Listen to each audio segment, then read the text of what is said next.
Escuela Judicial Juan Crisóstomo Lafinur. ¿Por qué es importante la capacitación? Permite adquirir conocimientos teóricos y prácticos con el propósito de actualizar los adquiridos. Contribuye con el desarrollo personal y profesional de los trabajadores. Además de que fomenta la identificación de los colaboradores en la organización. Aumenta la productividad y la calidad del trabajo. Si tiene preguntas, comuníquese con nosotros. escuela@justiciasanluis.gov.ar o al teléfono 266-50-45077. Escuela de Capacitación Juan Crisóstomo Lafinur. También si lo videograbábamos, cómo le poníamos los códigos de seguridad. No importa si es un delito de guante blanco, si es el más simple de los homicidios en un predio rural, vamos a tener un celular involucrado, una apertura de antena, un aparato dispositivo de seguridad. Y siempre el desafío es el mismo, con la colaboración de todos los colegas de distintas ciencias auxiliares del derecho, asegurarnos cómo transformamos ese posible elemento de prueba, ese indicio en prueba, que verdaderamente en el marco del juicio nos permita el esclarecimiento del hecho y una condena. Así que nada, gracias Facundo por estar hoy acá y ilustranos. Bueno, antes que nada, muchas gracias a todos, ¿no es cierto?, por la invitación de a vos, Sebastián Videla. A- Al señor Procurador, muchas gracias también por brindar el espacio y, por supuesto, a la Escuela de Especialización y Capacitación Judicial de San Luis. Eh, la verdad que es un honor poder compartir los conocimientos que he obtenido a lo largo de mi experiencia. Ya llevo 11 años en esta práctica y arrancamos desde el Nokia 1100 y imagínense que ahora estamos con los iPhone con su versión 15 y toda su encriptación, que la verdad que para el usuario es hermoso, para nosotros es un dolor de cabeza. Sin más preámbulo, en este caso lo que les voy a presentar, ¿no es cierto?, es cómo son los procedimientos generales que utilizamos nosotros en la provincia del Chaco, tanto para el secuestro de elementos de almacenamiento digital y para el resguardo de eh, material digital. ¿Sí? Hay una diferencia entre ellos que a lo largo del día vamos a ir viendo y haciendo hincapié en ello y cómo ir haciendo los distintos pasos y qué recaudos tener al respecto. Voy a cortar mi grabación porque estoy con una computadora reciclada, la mía sufrió un accidente. Así que, por la... Bien. Eh, a medida que vayamos pasando, tener la reproducción. A medida que vayamos terminando cada uno de los temas estos que figuran acá, eh, voy a ir respondiendo preguntas porque es importante tener bien en claro los conceptos principales para después poder ir abordando los temas que son un poco más engorrosos, de entender que serían la parte de adquisición, procesamiento y cómo obtener datos, sobre todo de redes. Si tenemos que tener bien en cuenta cuándo es una IP pública, cuándo es una IP privada. Entonces, con algunos ejemplos vamos a ir adelantándonos a eso.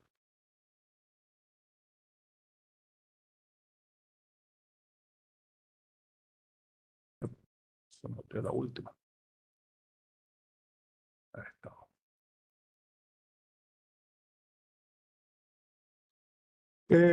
Hace algunos años salió ya la norma de IRAM ISO IEC 27037, que pretende normalizar y estandarizar, ¿no es cierto?, los procesos de recolección, adquisición y la preservación de la evidencia digital. La norma esta tiene algunas particularidades, los procesos son bastante simples, eh, pero hay que tener bien en claro cuáles son los alcances que ella nos permite. Por ejemplo, nos proporciona guías que nos sirven en las actividades para manejar la evidencia digital. Eh, Cuando hablamos de para manejar la evidencia digital, estamos hablando de que tenemos dos posibles formas de evidencia digital. Una es archivos o registros. Cuando estamos hablando, cuando vamos a un hecho, un allanamiento o algo por el estilo, tenemos dos formas. Uno son los registros y otras son los dispositivos donde están almacenados la posible evidencia digital. Entonces acá la norma esta lo que hace es eh, establecer las guías de cómo deberíamos actuar en cada uno de estos casos. Lo que no cubre, ¿no es cierto?, esta norma es cómo convertir un archivo analógico en un archivo digital. Es decir, si tenemos una cámara CCTV, circuito cerrado, de las viejas, que eran con cassette antiguamente, no cubre cómo convertir un formato cassette en un formato digital. Eso ya pasaría por otros tipos de procesos, pero no están involucrados dentro de esta norma.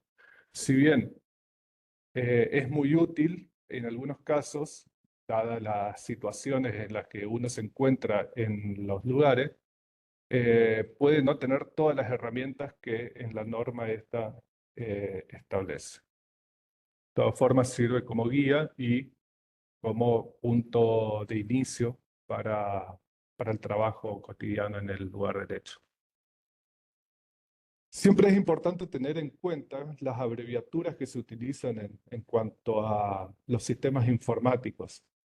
GPS, que es lo que todos conocemos porque nos manejamos en vehículos o hoy en día con el celular nos ubicamos de esa forma, un sistema global de posicionamiento que a través de antenas te ubican en una latitud y longitud.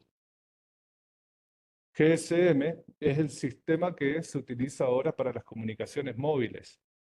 Todos los teléfonos móviles, hay algunas computadoras, incluso tablet, e incluso algunos autos, tienen la posibilidad de conectarse a las redes móviles estas.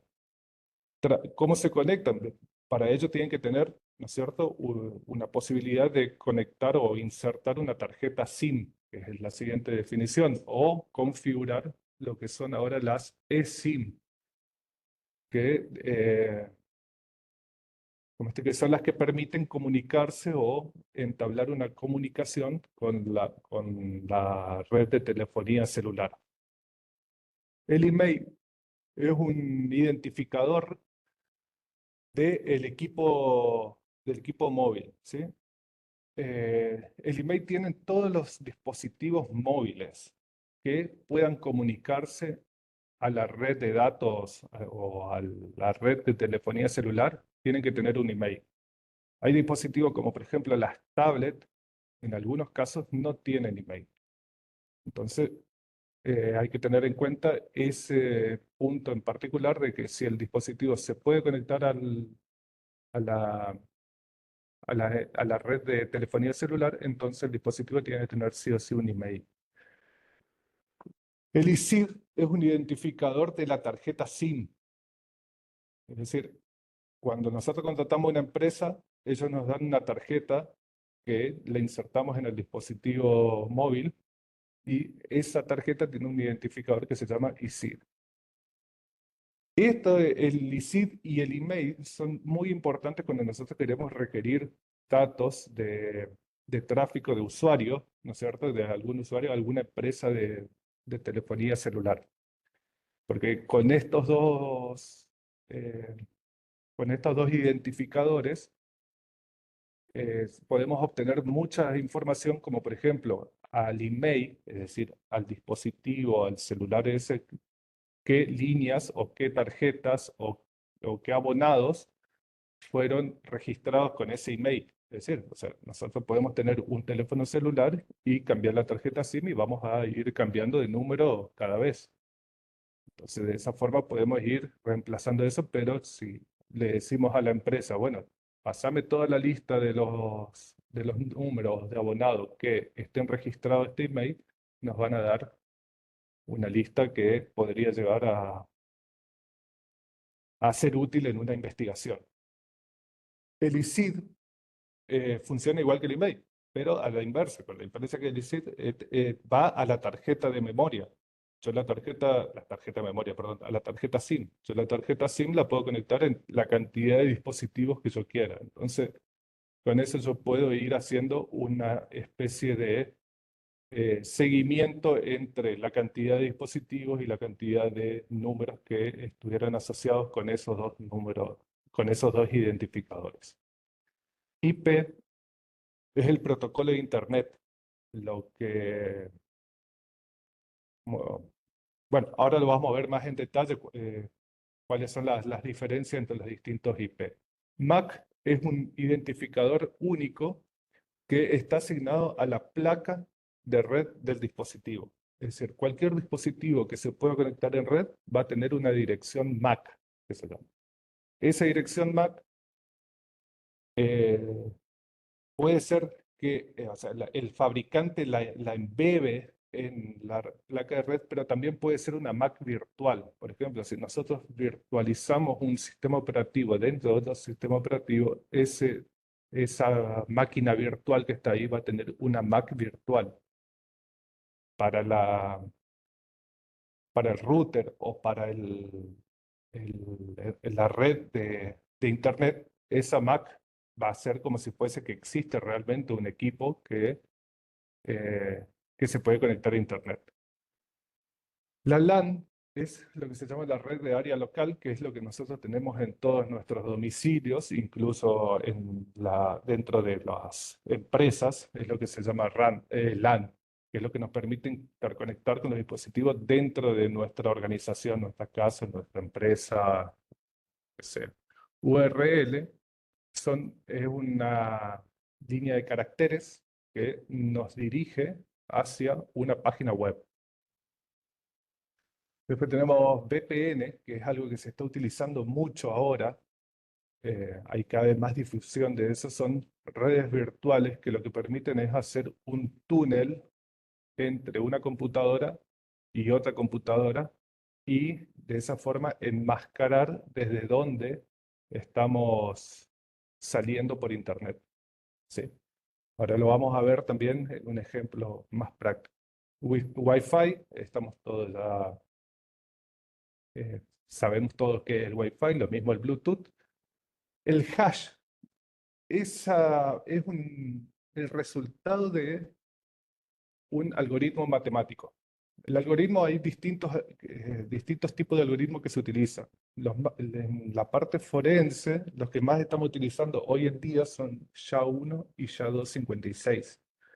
Con este hash, nosotros podemos a un archivo digital, es decir, sí, digamos un archivo, un registro o lo que sea que esté en formato digital, lo podemos identificar inequívocamente. Es decir, ese va a ser nuestro medio para resguardar un archivo digital. Con eso es lo más fácil de hacer un seguimiento de que ese archivo no fue modificado, adulterado, ni cambiado, ¿no es cierto? No se cambió nada dentro de él. Ahora, después con un ejemplo, vamos a ver que hay cosas que sí se cambian, pero no afectan al hash. CCTV es el circuito cerrado de televisión, que es lo que utilizan las cámaras eh, domiciliarias o las cámaras de seguridad.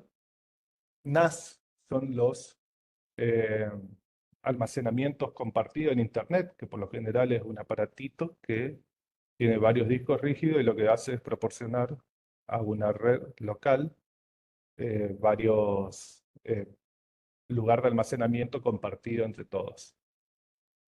Y USB, que es el método por el cual ahora se conectan la mayoría de las cosas, los dispositivos con la computadora y otros medios. Es importante tener en cuenta siempre lo que son las conversiones. Nosotros en la informática dentro de los discos rígidos, dentro de los discos de estado sólido o las memorias flash, los datos se almacenan en formato binario, es decir, se almacenan en 1 y 0. No tienen otro valor más que 0 o 1. Entonces, para interpretar esos datos se realizan conversiones a hexadecimal, a decimal, a ASCII, ¿no es cierto? Por ejemplo, la computadora va leyendo en formato de bytes. Byte son 8 bits. 8 bits serían 8 lugares de ceros y unos. ¿Sí? La computadora lee los bytes que tienen un formato, tienen una cantidad limitada de caracteres que puede haber ahí adentro, y para que nosotros podamos interpretarlo, también la computadora lo transfiere o lo cambia al formato que nosotros estemos queriendo ver. Por ejemplo, si es numérico, nosotros interpretamos mucho mejor el formato decimal, y si es para leer o escribir, nosotros interpretamos mucho mejor el formato ASCII o Unicode. Bueno, acá tenemos justamente lo que decía recién. El bit es la forma en que está almacenado en los discos rígidos. La computadora lo lee en formato de bytes, y nosotros utilizamos otro tipo de codificación para poder interpretarlo de manera más simple y fácil. Esto está en Morse, el código Morse, que creo que varios lo conocen, ASCII, Unicode, y hay varios otros más, dependiendo el idioma que se hable en la región. Eh, Como términos y definiciones también, ¿no es cierto? ¿Qué es un medio de almacenamiento digital? Es un lugar donde se graban y se almacenan, ¿no es cierto?, registros digitales. Un dispositivo digital no es más que un equipamiento electrónico que puede procesar los datos almacenados dentro de un almacenamiento digital. Y lo que nosotros llamamos como evidencia digital es una información o dato almacenado, o puede que esté siendo transmitido en forma binaria, que puede utilizarse como evidencia. La copia forense o imagen forense o duplicación forense es una copia fiel del registro o del, del dato o del archivo, la cual tiene que tener varias particularidades. Tiene que estar siempre acompañada por un hash, y la copia siempre tiene que verificarse el hash para decir que es una copia fiel del original. Y después, bueno, por ejemplo, acá de vuelta hago hincapié sobre qué es el valor hash, que es una secuencia de bits, que es la salida de una función de un digesto matemático, que no es más que un algoritmo, el resultado de la aplicación de un algoritmo matemático. El proceso de búsqueda los, de la evidencia digital comienza siempre en la recolección. Uno recolecta, por lo general, almacenamientos digitales, se lo preserva el almacenamiento digital, se adquiere información que esté almacenada ahí adentro, se identifica esa información, se vuelve a la recolección, y así sucesivamente hasta llegar a lo que estemos buscando, ¿no es cierto? Siempre vamos de lo general a lo particular, y de lo particular al detalle, como cualquier ciencia forense, ¿no es cierto? Eh, para poder, para poder garantizar que un elemento que haya sido secuestrado, es decir, algún medio de almacenamiento digital o una computadora o un celular, no sea modificado y que después pueda ser presentado en un juicio eh, y llevar con la certeza, ¿no es cierto?, de que no has sufrido alteración o algo por el estilo. Siempre es recomendable, y está en las normas, y siempre es una buena práctica, realizar una planilla de cadena de custodia.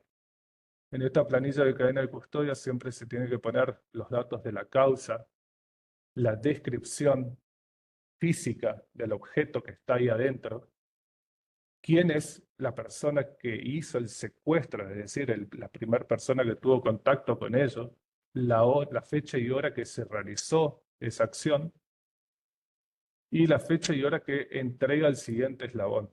Por supuesto, siempre es conveniente y poner un campo donde puedan haber observaciones en las cuales uno puede poner tranquilamente se entrega sin batería, por ejemplo, en caso de una notebook, ¿sí? Es importante que esta planilla se vaya completando y siempre tiene que hacerse una planilla por cada dispositivo de almacenamiento digital, por cada computadora, por cada pendrive, por cada uno de los elementos que se vayan a secuestrar, tiene que haber una de estas planillas. No es que podemos poner en una planilla, bueno, en la bolsa hay tal cosa, no. Tiene que haber uno por cada uno de los elementos digitales. Siguiendo con algunas definiciones, ¿no es cierto? Las redes informáticas, si bien hay más divisiones, las que más nos interesan a nosotros son la red local y el Internet. Una red local está constituida por direcciones IP. Las direcciones IP, en su versión 4, que son las que más estamos acostumbrados a ver, ¿no es cierto?, rondan en estos rangos. Por ejemplo, desde 10.0.0.0 hasta 10.255.255.255, permite, ¿no es cierto?, a esa red tener una posibilidad de conectar 16 millones de dispositivos. En cambio, si vamos bajando, por lo general en una casa, uno maneja la red que arrancan con 192, 168, hasta que nos permiten, obviamente, 65.000 dispositivos, pero nuestro router es quien lo limita y por lo general podemos conectar a un router domiciliario hasta 50 dispositivos, no más de eso, porque ya empieza a haber fallas en la red y el tráfico de datos. Y cuando hablamos de direcciones de IP públicas, estas están administradas por entidades internacionales, entre una de las cuales LACNIC, que es la que se encarga de administrar las direcciones de IP públicas para todo lo que es América Latina y el Caribe. Dependiendo de la región, hay otras organizaciones que se encargan de esta administración.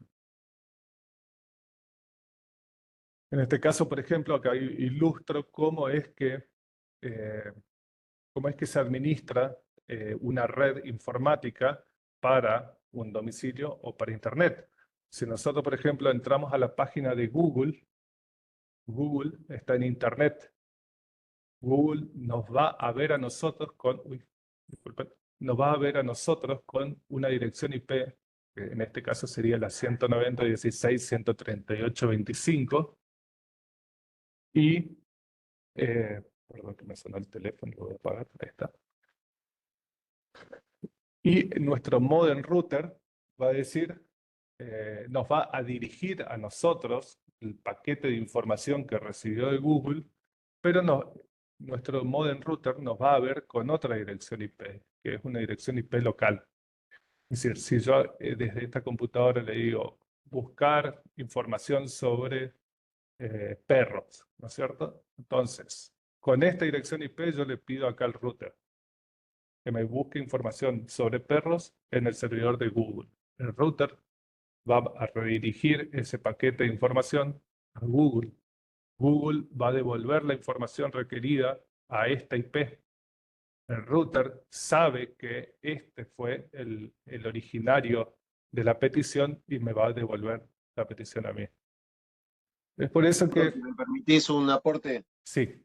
Este sería el caso, por ejemplo, de los informes que llegan desde Estados Unidos por el tráfico de pornografía infantil. Claro, por ejemplo, los reportes eso de NSMEC ellos te dan una dirección de IP pública, ¿sí? No te dan una dirección de IP privada. Al ser una dirección de IP pública, vos estás dirigiéndote a un módem. Ese módem está en un domicilio y dentro de ese domicilio puede haber muchos dispositivos. ¿No es cierto? Incluso yo le puedo estar prestando internet al vecino. Entonces esas son cuestiones que tenemos que tener en cuenta a la hora de solicitar un allanamiento. ¿Cuál es el límite en el cual nos vamos a manejar? Sí, siempre se ¿Cierto? supone que viene acompañada de una labor de campo que de algún modo filtra quienes viven o algo, pero también nos puede pasar a que no vivan, no sé, 5 personas o 6 del mismo grupo de edad y va a ser más difícil o más complejo. Lo otro, esto que nos llega es un dato objetivo, nada más. Exactamente. A nosotros nos llega solamente la información de una dirección IP. Esos reportes siempre vienen acompañados también de una fecha y una hora de esa dirección IP.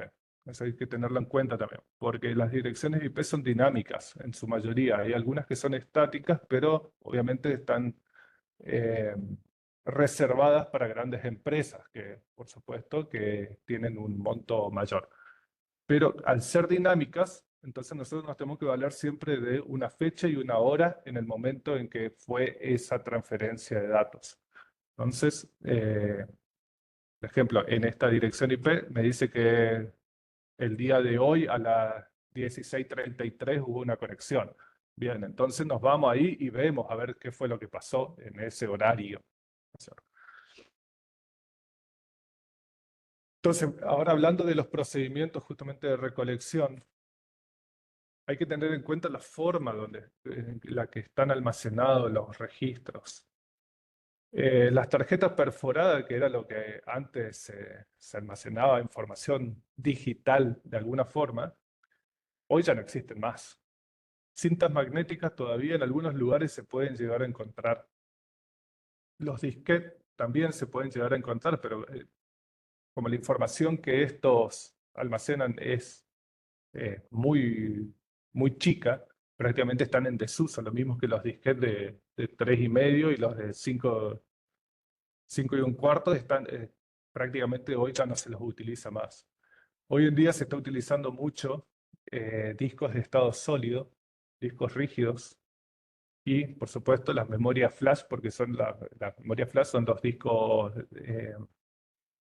extraíbles que le llaman, las tarjetas de memoria, los pendrive. Todo eso es hoy en día muy utilizado debido a la fácil portabilidad que esto nos permite. Y obviamente también el almacenamiento en la nube. Cada vez es más frecuente almacenar las cosas en un servidor de datos en la nube como el Google Drive, como OneDrive de Microsoft, etc. Así que es importante saber dónde pueden llegar a estar almacenados los datos antes de irnos a buscar información. El procedimiento general de la recolección siempre consta de 4 etapas, ¿no es cierto? De la recolección estamos hablando acá en un lugar del hecho, ¿sí? Cuando nos acercamos, realizamos un allanamiento o bien sirve también cuando vamos a buscar cámaras de seguridad en un local comercial de un vecino, ¿sí? Es importante siempre recolectar primero todo lo que sea volátil, todos los datos volátiles. Entre ellos está la memoria RAM, configuraciones posibles de, de fecha y hora, porque las computadoras, si bien cuando uno la prende, tiene la fecha y la hora correcta, es porque adentro de la computadora hay una pequeña pila. Esa pila con el tiempo se desgasta y puede estar mal configurada la fecha y hora, y suele suceder bastante seguido en los equipos de VR, de grabación de cámara de seguridad, que la pila está obsoleta en un corte de luz, no hizo la actualización de la fecha y hora y tenemos un desfasaje horario que es siempre importante registrar. La segunda etapa siempre es aislar las conexiones, porque tenemos que evitar que cualquier dispositivo de almacenamiento o dispositivo móvil o computadora pueda accederse de manera remota y que nos borren toda la información que haya ahí adentro o nos modifiquen la información. Después de aislar todas las conexiones, de recolectar todo lo que sea volátil, tenemos que embalar bien los secuestros, tomando todos los recaudos posibles, y elaborar un etiquetado preciso y que identifique perfectamente lo que hay dentro del paquete, cosa de que no haya necesidad de romper el paquete para poder ver qué es lo que hay adentro. Cuando hacemos una recolección, siempre tenemos que tener herramientas para ellos. ¿Sí? Cuando hablamos de redes informáticas, nosotros acá en el Chaco tenemos 2 notebooks preparadas para ello, en las cuales tenemos software que son software libre o gratuitos, o sea, que nos permiten hacer un escaneo y un análisis de la red en el lugar, porque es importante siempre asegurarse de qué es lo de qué es lo que podemos encontrar dentro de un domicilio, ¿sí? Entre estos, ahí les puse algunos software y algunas páginas donde pueden llegar a ser descargados. Con el tema de computadoras también, siempre tenemos preparado un disco rígido portátil.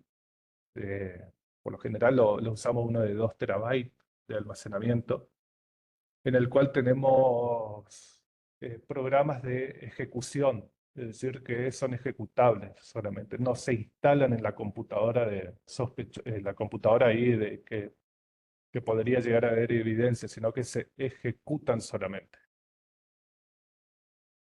Se ejecutan en la memoria volátil esta justamente que estábamos hablando recién. Y para dispositivos móviles, nosotros particularmente no hacemos, en los lugares del hecho, no hacemos análisis ni extracción de datos, simplemente se secuestra el dispositivo, teniendo también todos los recaudos. Después en el laboratorio, con un entorno correcto para el correcto análisis, lo hacemos eh, registrando todos los pasos a seguir, porque hay que tener algunas particularidades, algunas nociones con el tema de dispositivos móviles, ya que para acceder a la información siempre se modifica algún registro interno. Entonces el procedimiento general para una recolección de datos que estén en la red, ¿no es cierto? Es cuando conectamos la computadora al módem a través de un cable RJ45, un cable de red común, y escaneamos la red con el programa ese que veían recién que se llama IP Scanner Advanced. Con ese escaneamos la red y nos dice cuántos dispositivos hay conectados en ese momento en la red. Entonces, ya tenemos una noción de cuántos dispositivos tenemos que buscar. Tenemos que encontrar todos esos dispositivos. Si hay alguno que está faltando, ahí empieza otra etapa de ver por qué hay un dispositivo que no lo podemos identificar, no lo podemos encontrar, pero nos figura como que está en la red. Es posible que sea de algún vecino también, ¿no es cierto? Tenemos que tener en cuenta que si tenemos una orden como para recolectar tráfico de red, ¿no es cierto? Que, por ejemplo, los casos de NSMEC, que son los de material de abuso sexual infantil, en algunos casos nos permiten recolectar datos de red. En ese caso utilizamos Wireshark, que es un programa que todo el tráfico que haya por Internet, desde que uno lo enciende hasta que uno lo apaga, es capturado y almacenado. Después se hace un análisis sobre eso, a ver de qué es lo que se estuvo traficando en ese momento, entre, obviamente, computadoras y servidores. Se empaqueta todo eso en informes, en archivos, lo que sea, y se registra en un acta y se procede a calcular el hash de esos archivos o de esos paquetes generados y dejarlos también en el acta asentados a los hash estos. Esos hash nos van a permitir a lo largo de todo el proceso decir de que los archivos que estemos viendo no fueron modificados ni, eh, ni adulterados. El procedimiento en computadoras, acá me quedó uno, ahí está, me apareció mágicamente. El procedimiento en computadoras se divide en dos partes, porque nos podemos encontrar que las computadoras están apagadas. Si la computadora está apagada, no la podemos encender. Entonces, directamente desconectamos todos los cables, envolvemos el paquete, se etiqueta, se llena la planilla de cadena de custodia y procede a ser transportada al, al laboratorio o a la entidad donde tiene que ser analizada. Cuando la computadora está encendida, y acá esta parte, ¿no es cierto? Esta parte del medio, va a depender de qué es lo que se está investigando, porque según lo que se está investigando son las herramientas que vamos a utilizar. Últimamente los casos estos de MASI, de material de abuso sexual infantil, nosotros realizamos un triage ahí y vemos si la computadora tiene o no tiene instalado, en ese momento, por supuesto, el programa ARES o el programa por el cual se haya transferido el archivo que haya sido denunciado. Entonces, para ello utilizamos alguna herramienta específica para buscar ese tipo de archivos. Siempre utilizamos herramientas que sean ejecutables, no que haya que instalar en la computadora sospechosa. Entonces, siempre también realizamos el volcado de la memoria RAM, porque sabemos que cuando apagamos una computadora, todo lo que está en la memoria RAM, si no se lo conserva a una temperatura extremadamente baja, se pierde. Y obtenemos los datos de red de esa computadora, que serían la IP, ¿no es cierto? Y ejecutamos un comando que es traceroute, que nos permite ver si esa computadora está conectada a través de una VPN o no, porque nos va a dar todo el camino por el cual el paquete está siendo enviado desde esa computadora y nosotros utilizamos la página oficial del Poder Judicial del Chaco. Entonces, todo el camino, los saltos a través de los distintos servidores que va pegando ese paquete hasta llegar al Poder Judicial del Chaco y volver. Entonces, de esa forma vamos teniendo una noción de cómo es que esa computadora se conecta o no a Internet. Obviamente que esos datos que recolectamos ahí son almacenados en el disco de almacenamiento nuestro, que le conectamos a la computadora, y lo registramos, empaquetamos, calculamos el hash, todo eso se vuelca dentro de el acta del procedimiento.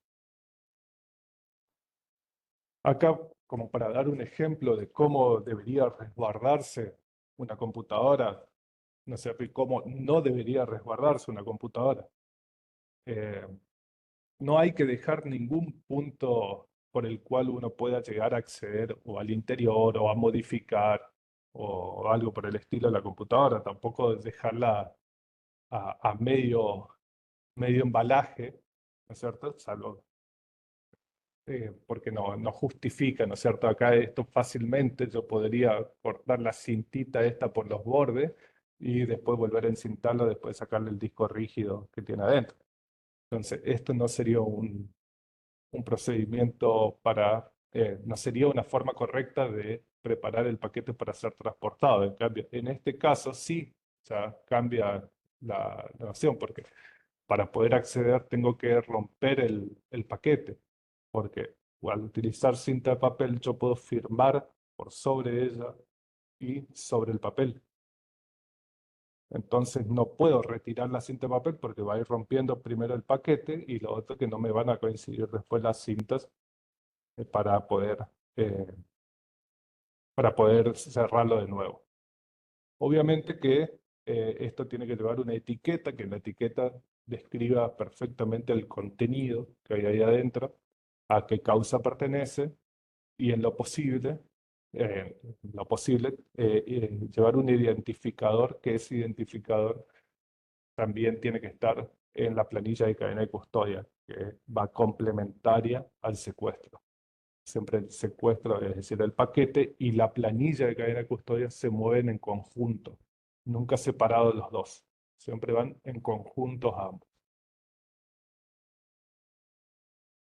Eh, en el caso de cuando nos encontramos con dispositivos móviles, acá puse celulares nomás, pero pueden ser tablets o pueden ser drones o GPS o algún otro sistema, algún otro dispositivo móvil, también nos podemos encontrar con dos opciones, que esté o apagado o que esté encendido. Si está apagado, prácticamente el procedimiento es el mismo que el anterior, con la diferencia que lo colocamos en una jaula de Faraday.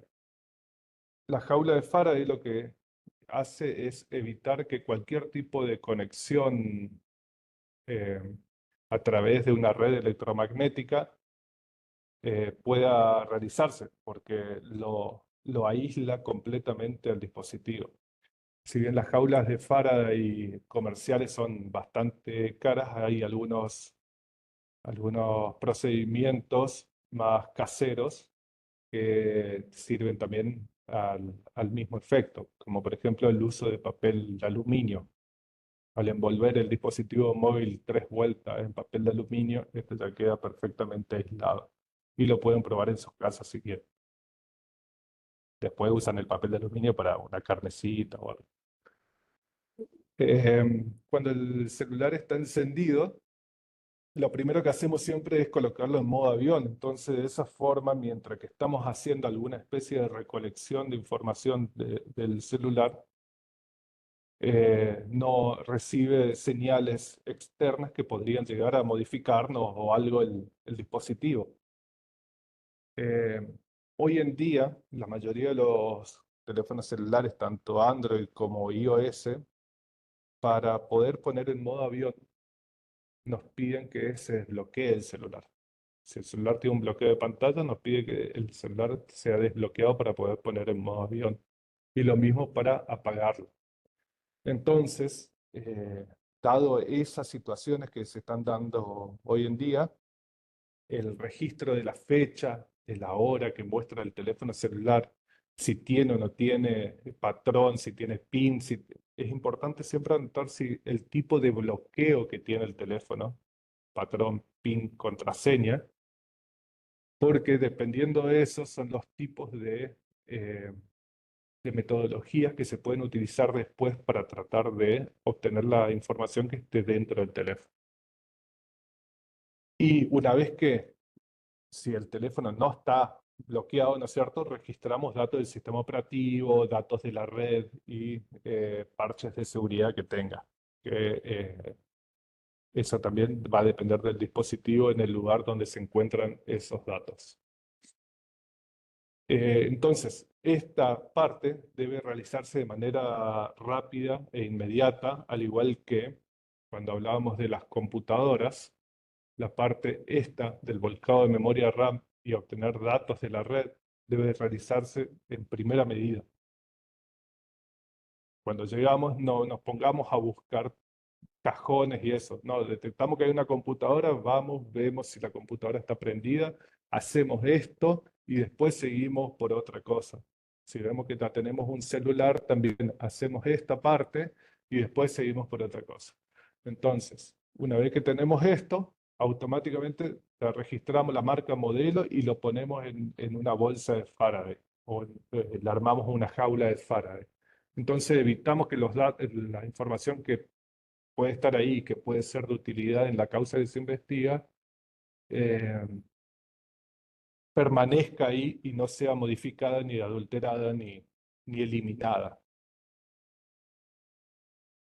Bueno, una vez que pasa todo esto, lo colocamos en la jaula de Faraday, de vuelta es envolver en su totalidad sin dejar lugar a posibilidad de que alguien lo modifique, manipule o algo por el estilo. y obviamente rellenar la cadena de custodia con todos los datos que estuvimos recabando. Sobre todo es necesario dentro de la cadena de custodia poner la marca, el modelo. En algunos casos el modelo es visible en la tapa trasera, en otros casos no es visible el modelo, pero eh, se anotan las características que tiene, si presenta daños, etcétera. Eh, es importante, ahí ahí está, es importante recalcar, ¿no es cierto?, que eh, cerrar bien un paquete no significa ponerle brochecitos al papel, ¿no es cierto? Porque esto es muy fácil de desarmar, con la uña lo hacemos y después lo volvemos a poner en el mismo lugar y obviamente que no es un cierre hermético. En cambio, de esta forma, acá pueden ver, ¿no es cierto? Esta es la forma de envolverlo en papel de aluminio. Se le da 3 vueltas, se lo cierra bien por ambos lados y de esa forma el teléfono queda aislado. De esta forma ya el paquete se encuentra completamente cerrado y para poder acceder a su interior hay que romper, ¿no es cierto?, el paquete. Eh, es importante poner la fecha, la hora en la que es tomado el secuestro, todos los mismos datos que estaban en la hoja de cadena de custodia. Vamos hasta acá. A ver, ¿hay preguntas?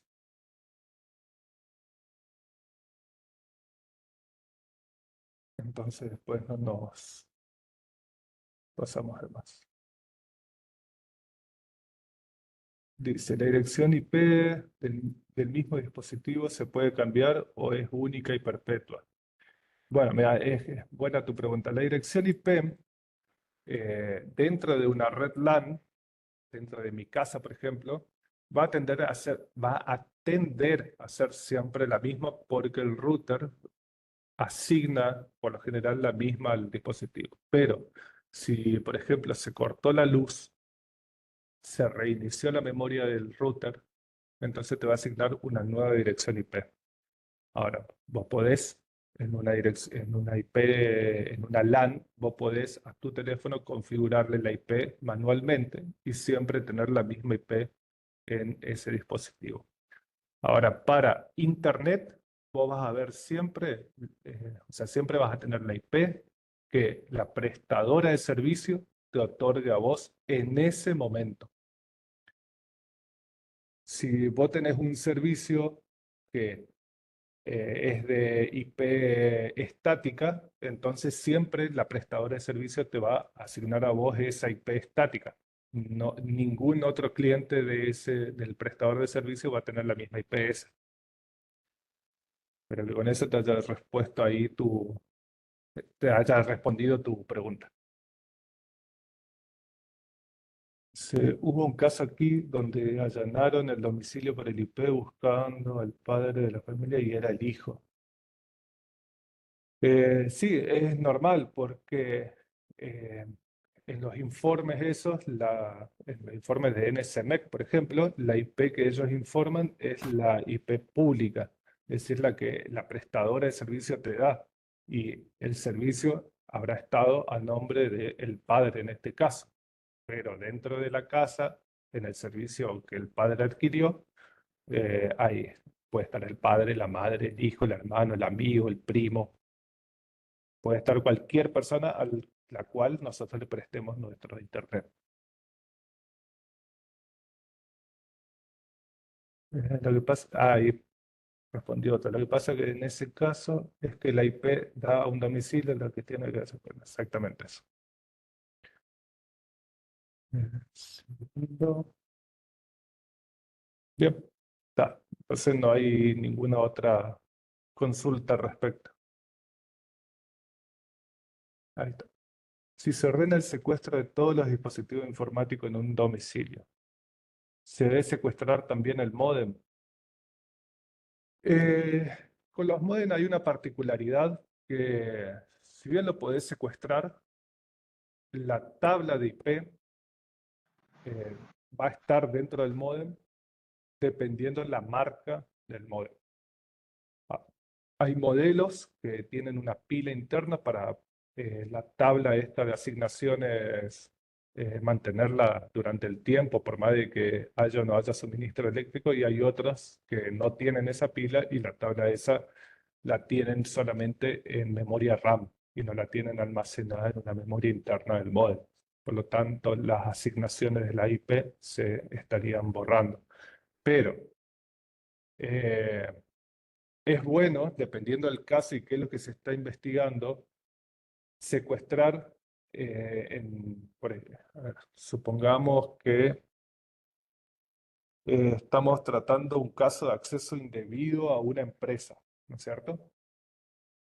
Sería bueno secuestrar el módem ese y ver si dentro del módem está configurada una VPN hacia la empresa, que apunta a la empresa. Entonces vos te estás conectando como que salís desde esa empresa. O sea, entonces sería, dependiendo del caso que es lo que se está investigando, sería algún elemento importante de tener en cuenta en una investigación. Sobre todo por las configuraciones de nateo, de VPN y eh, bueno, en algunos routers más grandes y más empresariales sí tienen configurado, ¿no es cierto?, un DNZ que se llama, que es para salir de acceso libre a Internet y tienen configurados servidores, etc.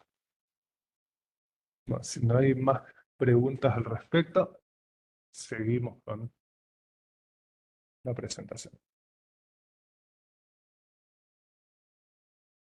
Bueno, como decía hoy, los archivos y registros pueden estar en tres lugares en- en los dispositivos electrónicos, ¿no? Almacenados, en almacenamiento digital, en tránsito, es decir, viajando desde una computadora a otra o desde una computadora a un servidor a través de una red, o en proceso, es decir, que estén ejecutándose dentro de la memoria RAM del dispositivo ese. En todos estos casos, mediante las herramientas eh, que nombré hoy, que están mediante estas herramientas, las vamos a poner un poquitito de nuevo para recordar. Mediante estas herramientas podemos obtener información, por ejemplo, con Advanced IP Scanner y Wireshark y NIRSO, podemos obtener datos de tráfico dentro de la red, sobre todo con Wireshark, que lo que hace es olfatear la red y todo los paquetes de datos que se estén transmitiendo los va almacenando. Y dentro de la computadora, la información que está en proceso la podemos obtener con FTK Imager, con Nearsoft tiene también algunas funciones, o con líneas de comando, que lo que haríamos es un volcado de la memoria RAM, ¿cierto? Y generar así un archivo que después va a ser analizado dentro del laboratorio. Esto se empaqueta también, pero se empaqueta en un archivo que podría ser un zip. Sí, seguramente deben estar ya todos familiarizados con ese tipo de archivos, que son los comprimidos. Tenemos zip, tenemos tar, tenemos rar, todos esos tipos de archivos que comprimen y empaquetan a otros archivos. A ese paquete de archivos calculamos el hash. Ese hash, perdón, al paquete ese lo copiamos, verificamos el hash y ese hash lo dejamos asentado en el acta del procedimiento que estemos realizando. Siempre es importante, fíjense que la documentación de lo que hacemos en la parte informática es siempre muy importante. Tenemos que documentar cada paso o cada acción que realizamos en una computadora, para así poder evitar nulidades, ¿no es cierto? Porque pueden decir, accedió e instaló un programa, ¿no? Documentamos, se utiliza el disco rígido, propiedad de, en mi caso, de gabinete científico, donde con el cual se accedió a un archivo que es ejecutado en memoria RAM, no instalado en la computadora, y con el cual se procede a realizar la captura del contenido de la memoria RAM. ¿Cierto? Esa frase va al acta que se esté elaborando en ese lugar. Verificamos el hash, por supuesto, siempre, y lo dejamos asentado. Estos archivos no hacemos nosotros cadena de custodia. ¿Por qué? Porque el hash ya nos sirve como cadena de custodia en este caso. Con esto, al estar en el acta principal, si el archivo llega a juicio o a la última etapa del proceso, el hash siempre va a ser el mismo. Si se modificó el hash en un bit, no va a ser el mismo. Y ahora con algunos ejemplos que voy a ir dando, van a notar esas cosas. Cuando hablamos de las copias forenses, estas tienen particularidades, como les decía hoy, que son copias de los datos, los cuales están verificados y documentado el procedimiento. Con esas tres cosas, nosotros hacemos de una copia forense. Es decir, que el procedimiento que nosotros utilizamos tiene que poder volver a repetir. Bueno, en el caso de la memoria RAM no se puede volver a repetir, pero la documentación del procedimiento no tiene que dejar lugar a dudas de qué es lo que se realizó, de cómo se lo realizó. Los datos cuando son copiados siempre tienen que estar verificados. Si no están verificados, no es una copia forense. Y siempre que trabajamos para analizar un dato, trabajamos sobre la copia forense. No trabajamos nunca sobre el original. Volvemos a realizar una copia y verificamos que esa copia sea la original. Las copias forenses pueden ser de dos tipos en particular. Una, la que les llaman físicas, que se copia todos los bits, es decir, bit a bit, tal cual como están en el medio de almacenamiento. Y las lógicas, que copian registros o archivos. Sí. Las físicas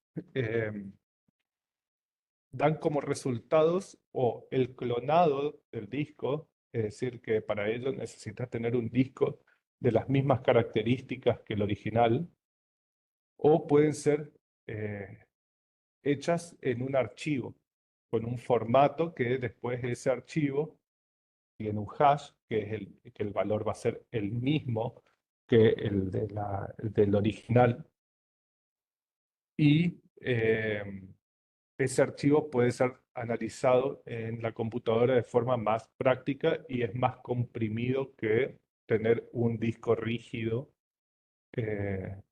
completo destinado a esto, ¿cierto? Entonces, el clonado del disco en otro disco de igual característica, por lo general no lo realizamos porque ocupa más espacios, son más recursos y después, para poder analizar la información ahí adentro, tenemos que volver a hacer una copia del disco para poder analizar, una copia del disco clonado para poder hacer el análisis sobre eso. Entonces, es conveniente realizarlo sobre un archivo, que hay varios formatos que están todos estandarizados ya para el uso forense, y ese archivo volver a copiarlo, calcular de vuelta los hash y ahí recién hacer el análisis de la información. En el caso de las extracciones lógicas, ¿no es cierto? Tenemos dos tipos generales. Una que se llaman de sistema de archivo, que lo que hace es copiar todo el sistema de archivo visible para el sistema operativo. El sistema operativo es Windows, Android, iOS, etcétera. Ese es el sistema operativo. Todo lo que el sistema operativo puede ver es lo que nosotros llamamos sistema de archivo. Y la otra forma es archivos o directorios carpetas específicas.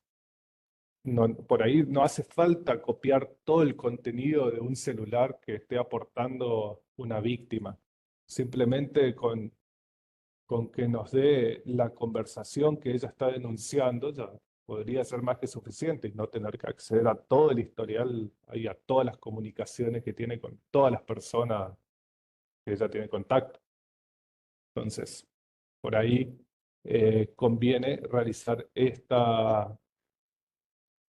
¿Sí? ¿Alguien habló? Por ahí conviene realizar este tipo de copias forenses en vez de una de física bit a bit. Por supuesto que los tiempos en el cual, los tiempos para poder obtener una copia forense física y una copia forense lógica son muy distintos. Una lógica es mucho más rápida que una física, dado que no tiene que leer toda la memoria completa del dispositivo, vas al sector de memoria específico. También en cuanto a recursos de almacenamiento, las copias lógicas son mucho más chicas que las copias físicas, dado que no tienen toda la información completa, es decir, los sectores que hayan sido borrados, no, con las copias lógicas por lo general uno no tiene información que haya sido borrada, salvo que esté dentro de un archivo de base de datos. Acá estos dos, si bien está un poquito desactualizada las imágenes estas, son dos herramientas de adquisición de- de datos de dispositivos de almacenamiento. En el caso de Celebrite UFED, ese es para dispositivos móviles, el cual permite hacer extracciones de la memoria interna de los dispositivos móviles y también de la tarjeta SIM y de la tarjeta micro SD que pueda llegar a tener. Y en el otro caso, el tablero T3 permite realizar la copia de discos rígidos, de pendrive, de discos de estado sólido. eh, y a su vez, una vez que termina de hacer la copia, ya calcula el hash y verifica que el archivo generado coincida el hash con el disco rígido original. ¿Hasta ahí hay alguna consulta?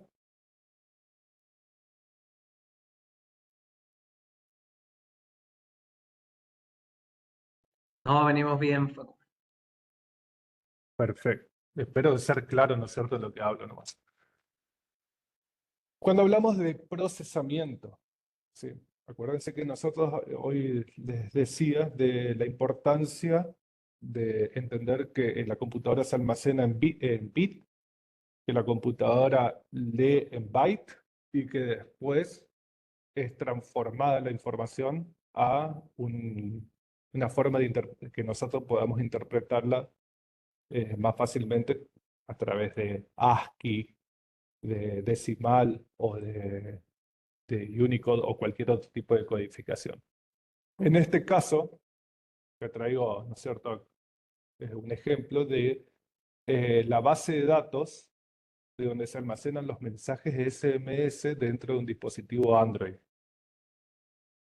Es un archivo binario, que se llaman, no tienen una extensión. Si uno lo abre con un bloc de notas, va a haber una serie de caracteres totalmente rarísimos y totalmente ilegibles.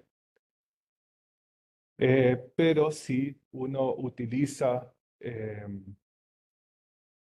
un programa para convertir ese tipo de archivo en otro formato, es decir, codificarlo o decodificarlo al archivo, uno puede llegar a ver información, puede llegar a ver la información cómo está almacenada ahí adentro. En este caso yo, por los conocimientos ya que tengo, puedo decir que esto que se almacena en ese archivo como si fuese un texto de JSON, que es una forma de expresión de datos, en la cual se puede ver direcciones, se puede ver cuál es el contenido, Se puede ver, eh, por ejemplo, en este caso acá ya le borré, pero acá decía el código de- de- para, para la instalación de la aplicación WhatsApp, la fecha en este caso, si ustedes ven, es un número que también está codificado. Ese número está en Unix Time Code, que es un código que se incrementa en 1 por cada segundo. Después, para poder pasarlo a una fecha legible, hay que volver a hacer una decodificación a la fecha que nosotros querramos, y de la forma que nosotros la interpretamos mejor, que sería con meses, años, días, etc. Eh,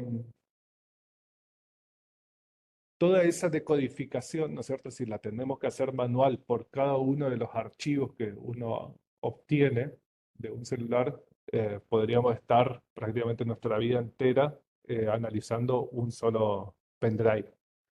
Por suerte, las herramientas informáticas ya nos permiten realizar esto de forma automatizada. Pero hay veces que la automatización también puede fallar. Por ejemplo, en este caso, acá están las bases de datos de WhatsApp. Todas, en este caso, de script 12, hoy creo que estamos en script 15. Estas bases de datos están encriptadas. Si bien uno puede agarrar, conectar el teléfono con un USB y ver las bases de datos ahí y copiarlas en la computadora, si uno no tiene los códigos, las llaves, ¿no es cierto?, para desencriptarla, no la va a poder acceder no va a poder acceder a ellas. Esas llaves, ¿no es cierto?, se almacenan dentro del dispositivo en una carpeta específica, que la carpeta esa específica está, no hay acceso si no tenemos un acceso de administrador o root, que se llama en el caso de los dispositivos Android e iOS, es decir, el superusuario. Si no tenemos ese acceso, no podemos acceder a esa llave. Pero podemos utilizar algunas otras metodologías para llegar a ella. que Ahora después les voy a mostrar una metodología de eso.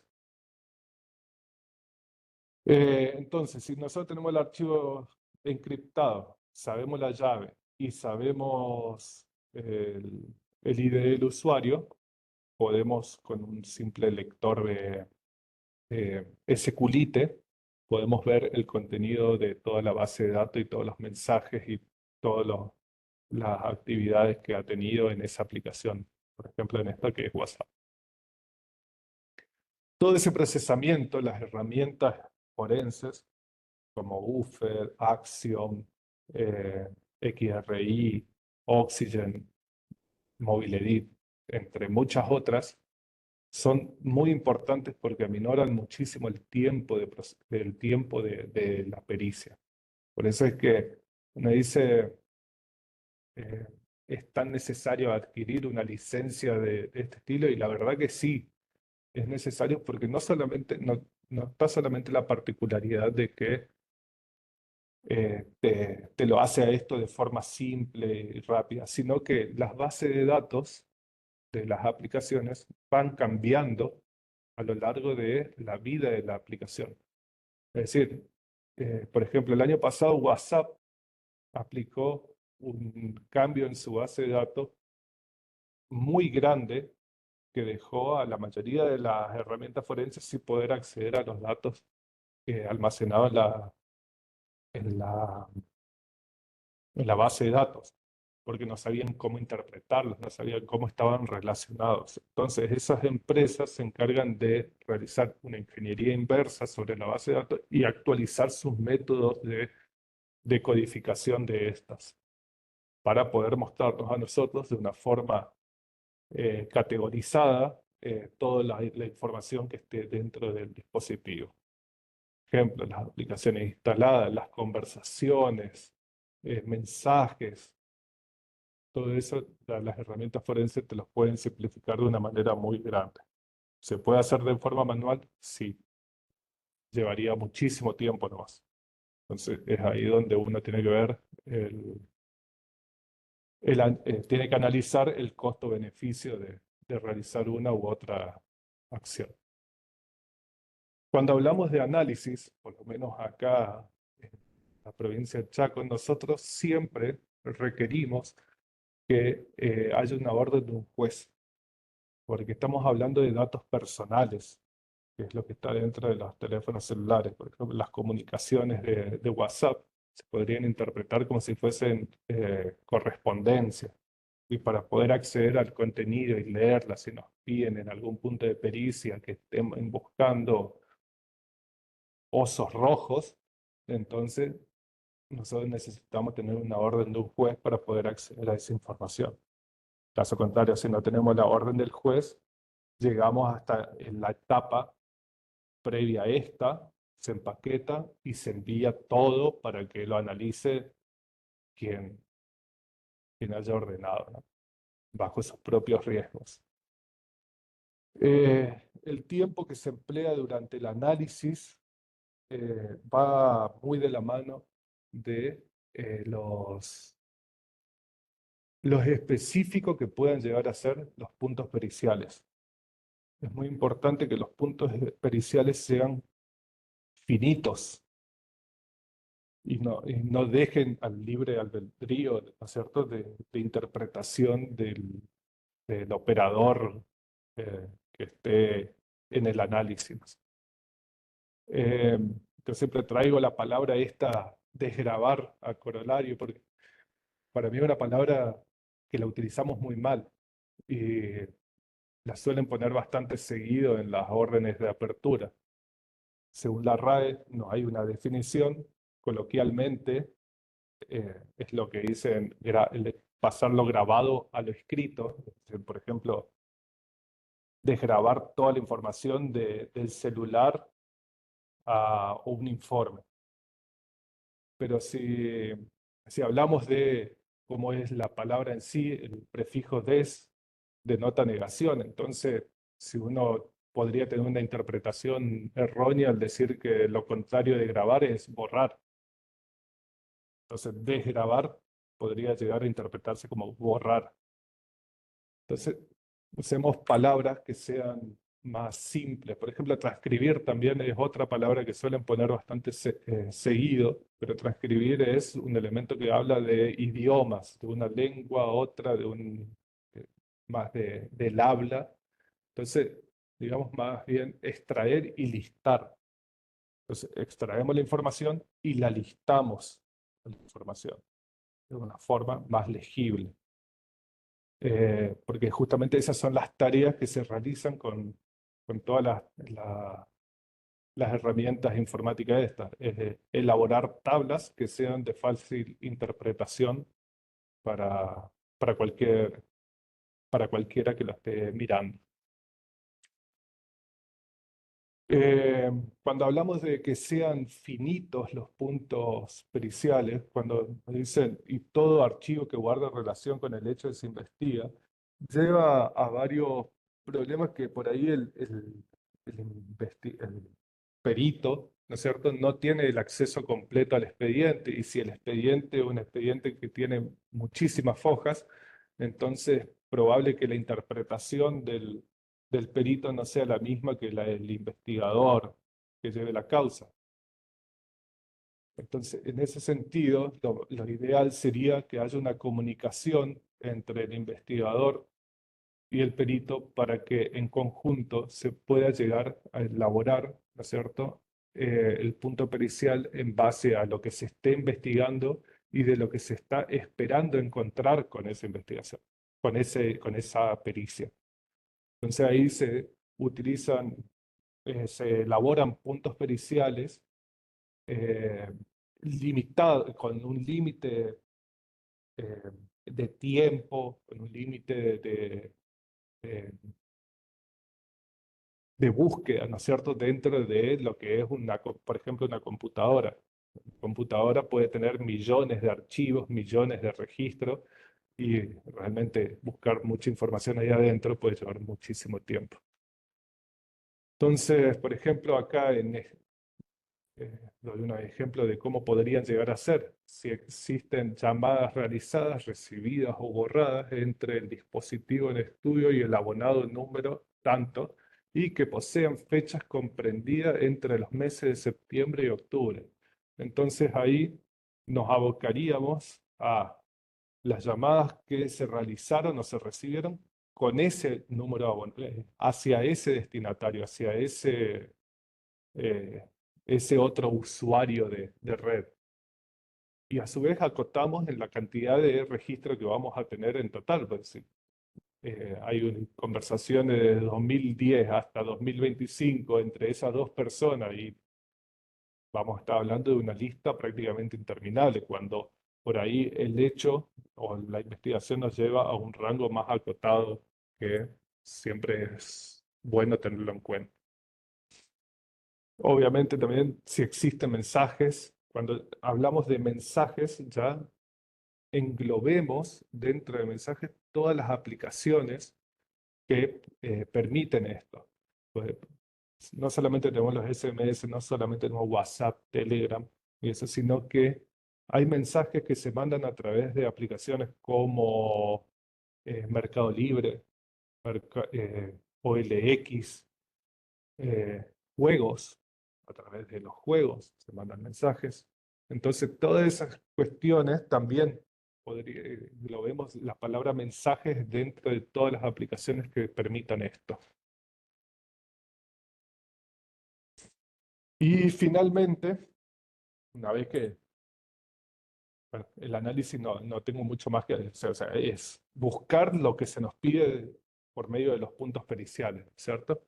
No hay mucha más ciencia en ello.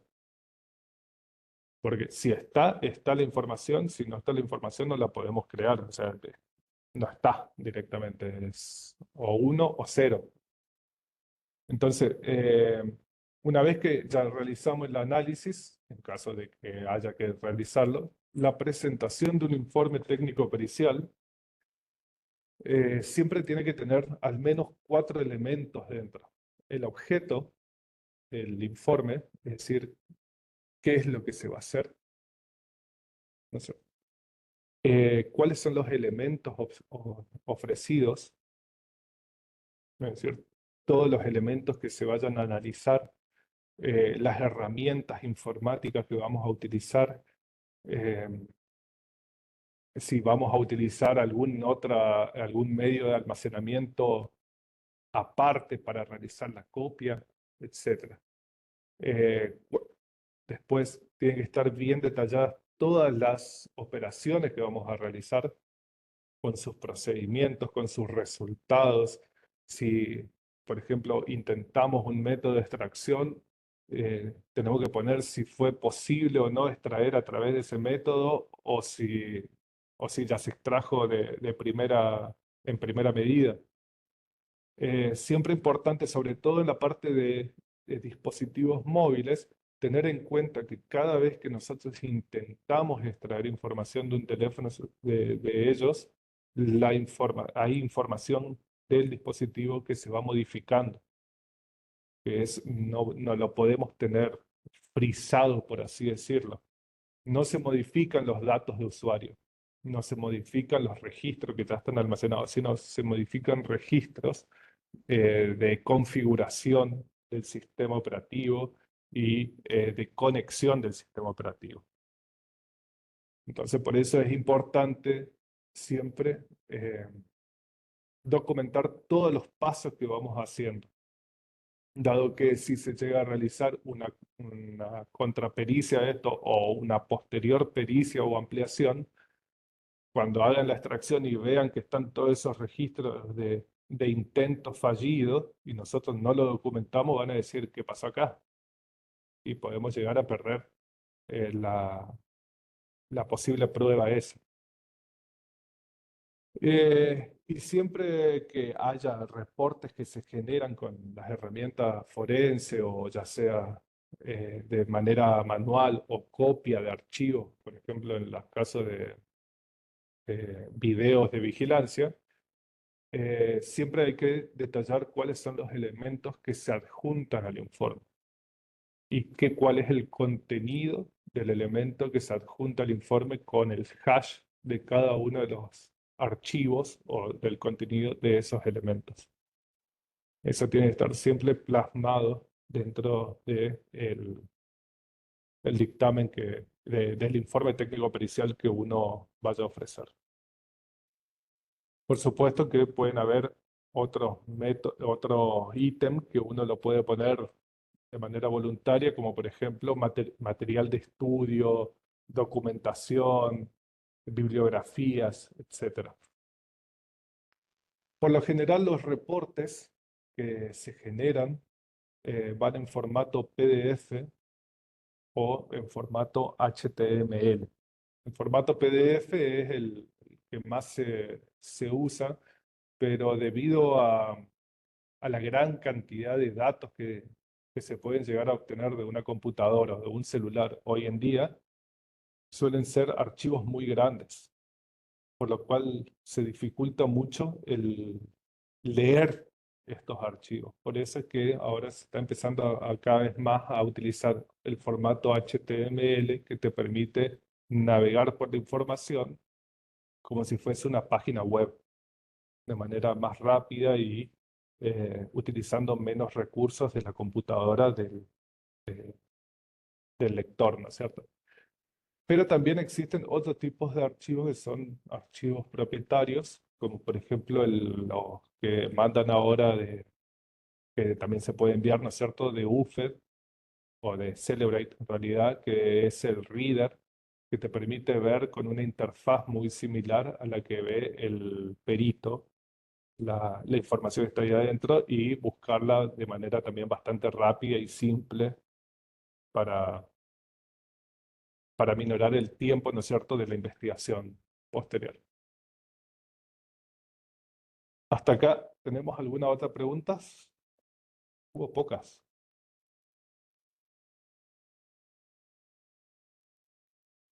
No, vamos bien, Facu. Muy bien.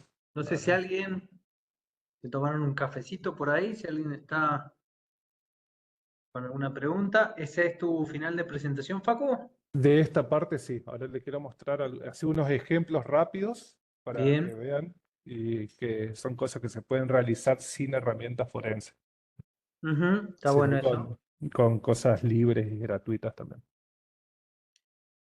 Después había una placa que tenía unos links que pasó rápido, no los alcancé a descargar. O este PowerPoint se lo podemos pedir a Ángela para que nos comparta. Sí, yo les paso el Power. Se lo Ok, paso a Ángela. Dale. ¿Sí? Entonces ahí le comparten y tienen los links esos que pueden sí, ser importantes. exacto. Bueno, hablé mucho del hash, ¿no es cierto? Hay esta herramienta, Hash My Files, es una herramienta libre, gratuita, que se puede descargar de la página de NIRSO. Después pueden ver ahí en el Power sobre ello. Si uno la mira, no presenta muchas cosas para ver, ¿no es cierto?, la herramienta esta. Pero tiene la particularidad de que es muy simple de usar. Por ejemplo, yo arrastro este archivo y lo copio ahí y me calculó el hash del archivo con diferentes algoritmos. Algoritmo MD5, SHA-1, CR32, SHA-256, todos los algoritmos. Y me da datos de la fecha de planificación, fecha de creación, eh, la última fecha que se ingresó, el tamaño del archivo en bytes, tipo de extensión. Entonces, es una herramienta que es muy simple, muy liviana, no necesita instalarse en la computadora porque es una herramienta de ejecución, como les había dicho hoy, y permite, permite generar un reporte seleccionando con, donde yo lo puedo guardar en diferentes formatos, ¿no es cierto? Ya sea un texto TXT, pero yo siempre recomiendo que se guarde en formato CSV. Entonces yo le pongo hash, lo guardo ahí en mi escritorio nomás, y este archivo se puede abrir con cualquier hoja de cálculo, como cualquier hoja de cálculo, y acceder ahí a la información. La particularidad que tiene esto es que no me dice los nombres de cabecera. Eso es algo que ya le reporté al autor de esto y estoy esperando que me responda en algún momento. Pero me trae todos los hash de todas las... Me lo trajo. Trae los hash, los resultados de toda la aplicación de los algoritmos. Ahora, si yo, por ejemplo, acá, vamos a crear este archivo y se va a llamar evidence.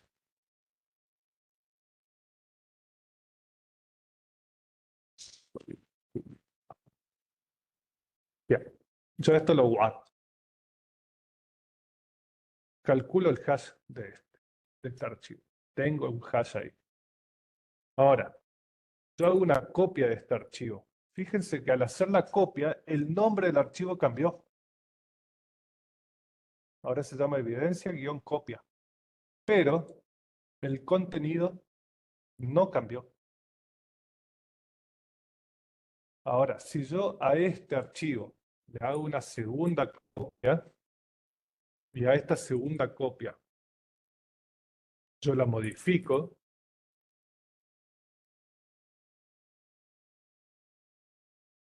ahora sí cambia. Por más de que yo cambie de vuelta esta, que borro una sola letra,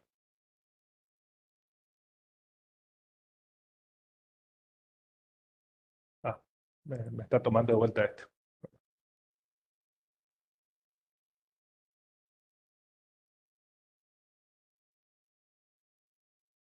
Ahora cuando lo ponga este me va a dar el mismo. Ah, no, ahí está. Le cambié una sola letra a este, le borré una sola letra y ya tengo siempre resultados distintos. Entonces, cuando yo hablo de copias forenses, no hablo del nombre del archivo en sí. El nombre del archivo puede cambiar la ubicación del archivo. Es decir, yo de acá pasarlo adentro de esta carpeta y yo puedo poner esta carpeta entera acá y el archivo está ahí, pero sigue teniendo el mismo valor que el anterior. Ahora, también puede suceder que se modifiquen los metadatos del archivo, que hay que tener en cuenta esto, tanto fecha como la fecha de modificación, la ubicación, el nombre, cualquiera de estos datos se puede modificar, pero no va a modificar el contenido del archivo. ¿Sí? Lo que está dentro del archivo sigue siendo lo mismo, por más de que todo esto cambie. ¿Por qué digo eso? La fecha de creación del archivo va a corresponder a la fecha en que se creó ese archivo o en la carpeta que movimos, o en la carpeta que lo copiamos, o en la carpeta que la pasamos a la otra computadora. Es decir, esa fecha va a corresponder con la fecha del sistema que tenía en el momento en que se copió. Si yo generé la imagen, por ejemplo, la genero hoy a la imagen forense, con la herramienta forense, va a tener la fecha de hoy. Pero mañana yo voy a agarrar esa imagen forense, la voy a copiar a la computadora con la cual voy a hacer el análisis, va a tener una fecha diferente, que va a ser la del día de mañana. Pero el contenido del archivo en la computadora forense y el contenido en la copia y el contenido en el disco original va a seguir siendo el mismo. Entonces es importante aclarar eso, de que el nombre del archivo no hace al contenido el mismo. ¿Sí? Espero que no haya dudas con eso.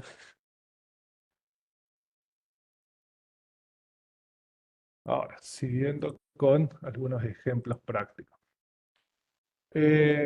Algunas metodologías que se suelen utilizar, ¿no es cierto?, para extraer las conversaciones de WhatsApp sobre todo en una época que no teníamos herramientas forense o el dispositivo no se podía conectar porque tenía roto el pin de conexión, es utilizando la misma aplicación de WhatsApp, con el teléfono obviamente en modo avión. Entramos en la aplicación WhatsApp, seleccionamos una conversación con los tres puntitos, nos vamos a más, exportar chat, incluimos los archivos y si tenemos una computadora la cual tiene Bluetooth, nos enviamos los archivos y todo por Bluetooth. Una vez que obtenemos eso, empaquetamos en el archivo RAR y calculamos el hash de ese archivo RAR. Entonces nos aseguramos de que el contenido de ese archivo siempre sea el mismo. Por más de que uno lo copie y lo mueva para acá, para allá, siempre va a ser el mismo el contenido. Al utilizar estos archivos empaquetados como WinZip, WinRAR, también lo que hacemos es frizar la fecha de creación del archivo que dentro de este paquete. Es decir, si yo el zip lo voy cambiando, por más de que se vaya cambiando la fecha, lo voy cambiando de computadora en distintos días, el contenido que tiene ahí adentro no cambia la fecha. Entonces, también sirve como una herramienta para resguardar fechas de creación de los archivos. La otra forma, sin herramientas forenses, de obtener las bases de datos de celulares, sobre todo de Android, ¿no es cierto? Porque esto funciona en Android. Tanto de Facebook, WhatsApp, Instagram, Telegram y algunas otras más que no son muy conocidas acá en Argentina, pero sí son muy utilizadas en otros lugares del mundo. Es hacer lo que se llama el APK downgrade. Lo que hace es volver la aplicación a una versión anterior, a una versión vieja en la cual se podía acceder a la base de datos sin tener permisos de administrador. Este es un procedimiento que tras muchos intentos, errores, los fui depurando.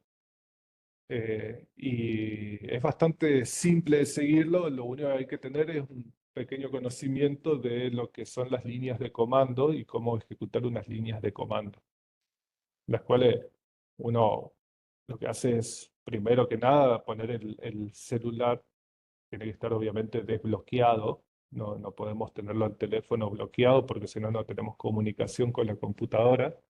Y hay que colocarlo en modo de depuración, es decir, es un modo de desarrollo.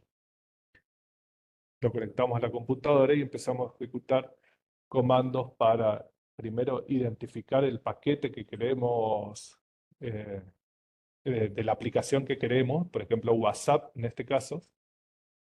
Una vez que tenemos los paquetes identificados y las ubicaciones de los paquetes dentro del celular, pasamos a detener la aplicación, es decir, que la aplicación no esté en ejecución,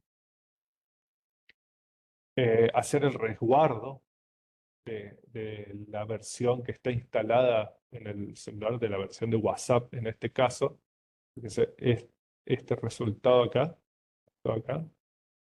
es el resultado de la ejecución de este comando. De este comando acá, perdón.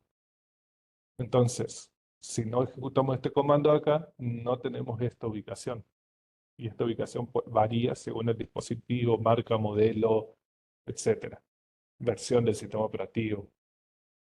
Entonces, una vez que hacemos el resguardo de la aplicación con este comando, agarramos y borramos la aplicación instalada en el celular, teniendo en cuenta que no nos tenemos que olvidar nunca de esta banderita, porque si no ponemos esta banderita "-K", borramos la base de datos, que es una falla que tenía en su momento Celebrite, que al hacer este procedimiento no estaba esta banderita y borraba la base de datos de WhatsApp. Una vez que borramos eso, reiniciamos el dispositivo para que se borre la memoria caché del teléfono y procedemos a instalar la versión 2.11.431 de WhatsApp. Al instalar la versión de WhatsApp, una vez que terminó, vamos a abrir la aplicación y nos va a decir que la fecha del teléfono está mal configurada, porque la versión de la aplicación que tenemos es muy vieja, pero no importa. Hasta ahí llegamos, hasta esta parte. Abrimos la aplicación porque necesitamos que esté en ejecución la aplicación para poder seguir con el siguiente paso, que es utilizar la herramienta de ADB Backup de Android que se utiliza para copiar la información del teléfono a una computadora y después de la computadora poder restablecer tu teléfono al estado ese en el que estabas. Todavía esto está Facundo, te hago funcionando. una consulta. Sí. Pues recién cuando vos decías vamos a usar dispositivos que se pueden hacer sin tanta, por así decirlo, recursos de fuentes abiertas y todo lo demás, yo pensaba en algo sencillo y a mí ya se me complicó feo. A ver, esto es una receta de cocina, es seguir Bien, paso a no, paso tal la cual, pregunta era ¿viste? justamente por eso, y consultaba si ustedes han elaborado por ahí alguna suerte de tutorial pensando como en Sí, todos lados, ¿no? A veces la es más, expansión territorial de las provincias hace que pueda llegar a no, demorar este mucho tiempo. procedimiento es más en YouTube, lo pueden buscar. Ya lo he dado en un par de ocasiones y está ahí en YouTube, pues. Bien, bien, bien. Así que, YouTube tiene todo, tiene la receta preactivada. exacto, y el ejemplo completo en tiempo real, cómo acceder. Listo. Gracias, Facundo. De nada. Bueno, y todavía esta función de Android, que es Android ADB Backup, no fue eliminada. Habían anunciado que iban a desistir con esto, pero todavía sigue funcionando, así que es una buena noticia para nosotros.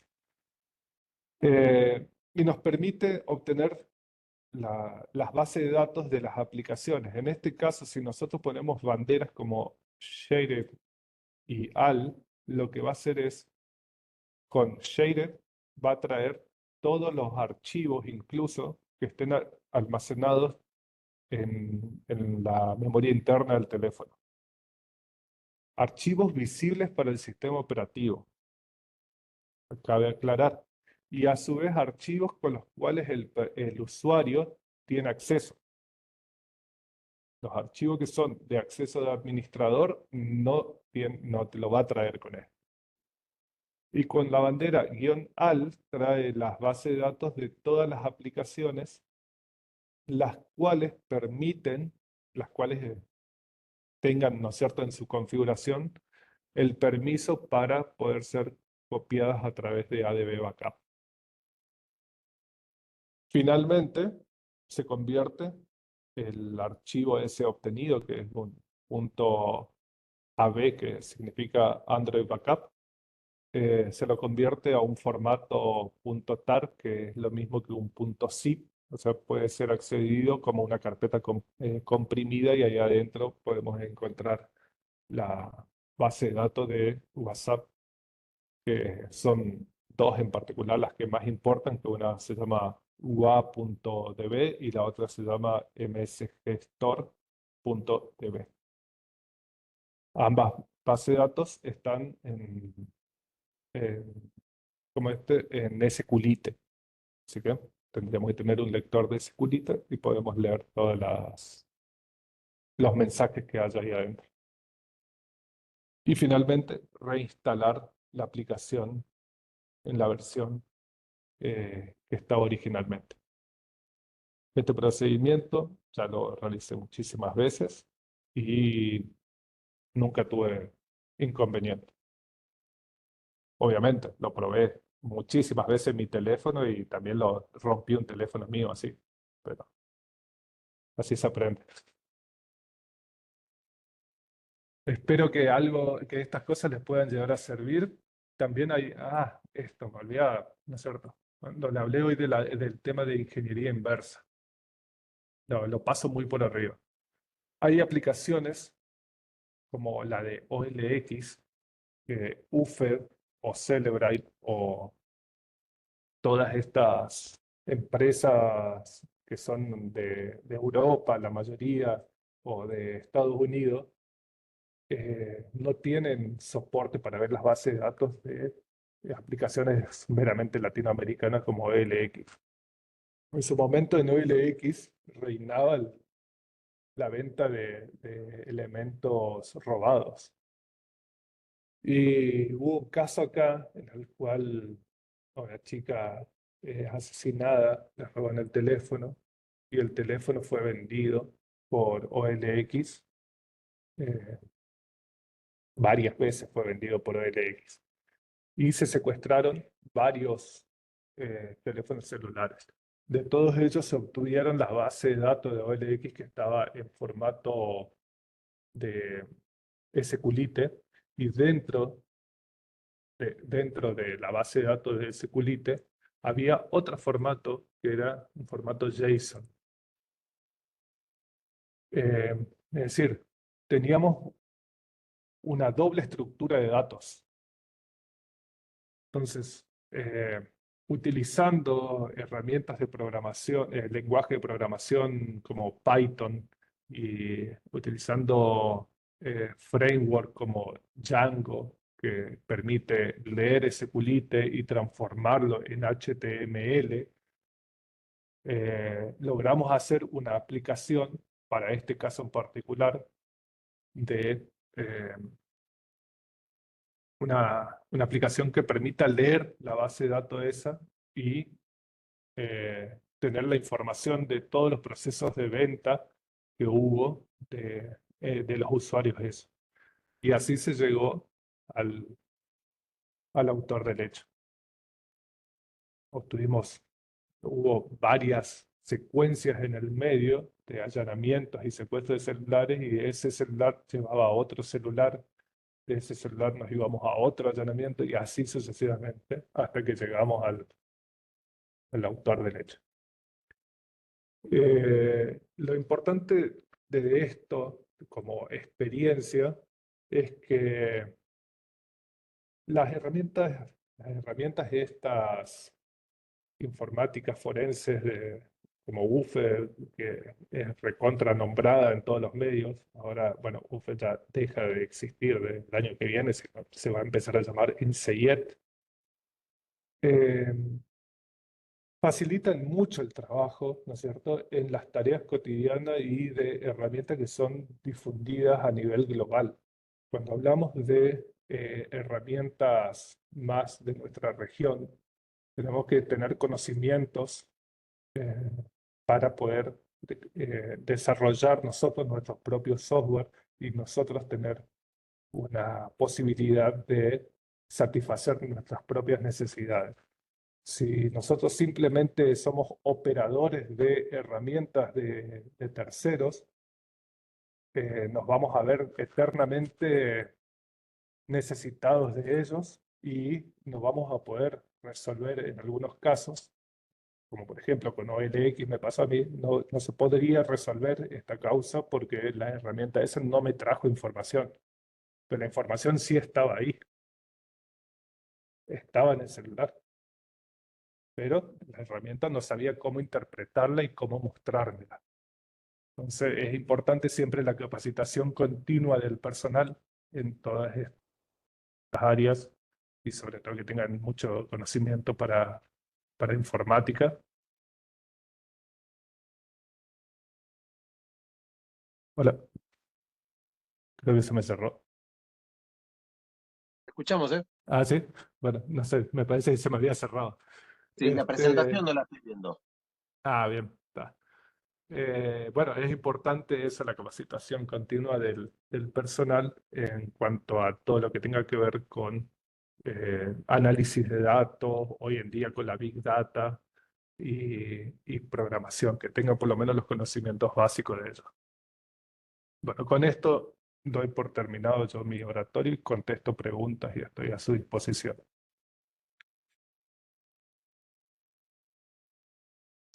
Sí, Facundo, Sí, A lo mejor si conoces el caso, tal vez yo no entendí bien lo que pasó o no hubo información. Si es que se puede contar, digo, si no complica nada a nadie.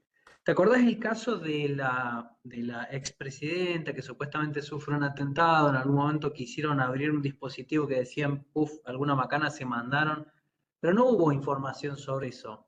¿Tenés alguna precisión sobre qué fue lo que pasó? no tengo información certera del caso en particular, ¿cierto? Sí me ha sucedido a mí en el laboratorio algo muy similar a lo que sucedía ahí, de lo que se había informado. Pero en realidad lo que había sucedido era que entró en un modo de falla el teléfono debido a que la herramienta forense UFED intentó un ruteo del teléfono, siendo que el teléfono tenía activo un sistema de seguridad que no permite modificar el sistema de inicio, que se llama boot. Eso Pero por las propiedades del teléfono, es es una propiedad de por un las dispositivo en particular o características, se programa para. no, es la característica de seguridad de Android. A partir de cierta versión habían incorporado eso, que ahora no me estoy acordando bien cómo es el nombre preciso, pero creo que era algo de OMLOck o algo por el estilo así, era el nombre del tipo del bloqueo ese de seguridad, que cuando está activo no te permite cambiar el recovery, a ver cómo lo explico. Android funciona con particiones, ¿no? Las particiones de Android se van ejecutando en distintas secuencias hasta que uno llega a lo que uno ve en la pantalla del teléfono. La primera que se ejecuta es la partición de bootloader, ¿sí? Que es donde empieza el ciclo de encendido del teléfono, que lee la partición recovery y de ahí lee la partición posterior de memoria del dispositivo. Todo esto para poder desencriptar la información que está, obviamente, en la memoria del teléfono. Cuando uno intenta acceder o modificar esos registros y está activa este bloqueo, el teléfono entra en un fallo que se empieza a reiniciar solo. Y cuando uno quiere entrar por otro medio, le aparecen unas letritas rojas arriba, diciendo que el teléfono está en un modo de fallo en el sistema de inicio. UFED en su momento, cuando a mí me había sucedido eso, me dio una solución y se pudo reinstalar el sistema, las particiones boot y la partición recovery. Al reinstalar esas dos particiones, pude volver a encenderlo al teléfono y funcionó perfectamente, porque no se modificó la partición data, que es donde está la información del usuario en sí. Entonces, eh, con los teléfonos más nuevos hay más medidas de seguridad. Y si uno intenta hacerlo, siempre tiene que estar atento, ¿no es cierto?, a que eh, se puede llegar a generar algún error, ¿no es cierto?, interno tanto de la herramienta forense o algún error de comunicación en el proceso, ahí se esté ejecutando el proceso y se desconectó el cable o hubo una mala transferencia de archivo y se puede llegar a, a provocar el fallo este. Eh, Son cosas que pueden suceder, ¿no? Por ejemplo, también que en otro caso, en otro tipo de pericia, también pueden llegar a suceder accidentes, ¿no es cierto? Que uno los tiene que contemplar siempre. Es por ello que siempre hay que documentar cuáles son todos los procedimientos y todos los pasos que uno va ejecutando para poder realizar o tratar de acceder a la información. ¿Por qué? y qué herramientas, con qué versión, todo, porque de esa forma nosotros por lo menos nos resguardamos de que estamos haciendo nuestro trabajo bien y que no lo estamos obrando de mala fe ni estamos intentando hacer las cosas de mala manera, sino lo estamos haciendo como los protocolos nos indican que tienen que hacerse. Y esos protocolos para la utilización de herramientas informáticas, herramientas forenses, los establecen las empresas que desarrollan esas herramientas forenses. Cuando uno, por ejemplo, quiera desbloquear un S23, te dice el paso a paso de qué tenés que hacer para llegar al desbloqueo del S23 y el acceso a la memoria. Y vos tenés que seguir el paso a paso tal cual está ahí. Y tenés que documentar ese paso a paso dentro de tu informe.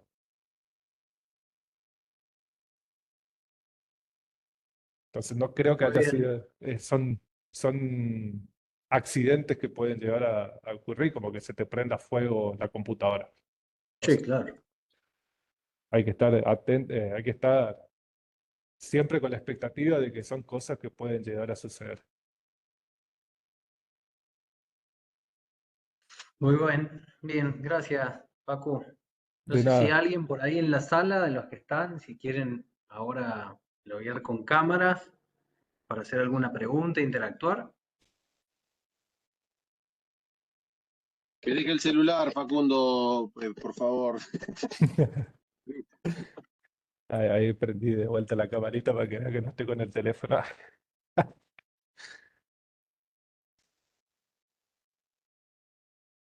Bueno, ahí está. Bueno, Paco, a todos, gracias a los que se quedaron, los que han estado todos atentos ahí, participando por el chat y demás.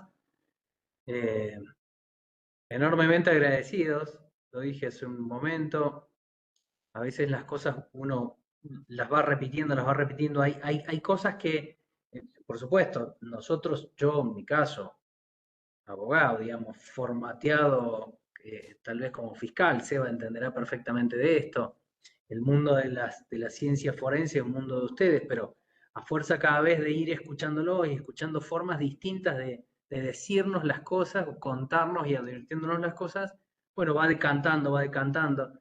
Insisto que para nosotros es fundamental este tipo de espacios porque cuando vos querés una buena respuesta tenés que saber hacer una buena pregunta. Y lo que quiero decir con esto es que el objeto de pericia, lo que estás buscando, del modo que querés investigar, teniendo claro a qué buscas, bueno, es lo que te va a llevar, con la asistencia de ustedes, a hacer una formulación adecuada de los puntos, qué es lo que quiero encontrar. No solo de qué me sirve lo que quiero encontrar, sino cómo lo encuentro y demás. Bueno, la verdad que ha sido un ciclo por demás provechoso. Vuelvo a reiterarte, Seba, y a todos los que han participado. Hoy te toca en esta última etapa a vos, Facundo, pero ha sido un ciclo muy bueno. Los anteriores todos, en distintos ámbitos que hemos ido pasando de la ciencia forense, digamos, y el trabajo de investigación del fiscal asociado a la ciencia forense. Así que la verdad que yo agradecido, no sé, Seba, por ahí estás ahí, Sí, te aquí prendí estoy, la no, camarita. estaba reflexionando de lo que estábamos charlando y Mm. me parece que algo que es inexorable, nosotros pensábamos la evidencia siempre en los términos tradicionales, que una cadena de custodia, que levanto bien, que preservo, ¿no? Pensando en las evidencias físicas habituales, y digamos, hoy el mundo digital nos obliga necesariamente, como estaba recién Facundo con el hash, no tenés hash, no podés asegurar la base mínima operativa para saber si estás trabajando con elementos que fueron resguardados oportunamente o no. No importa si Exactamente.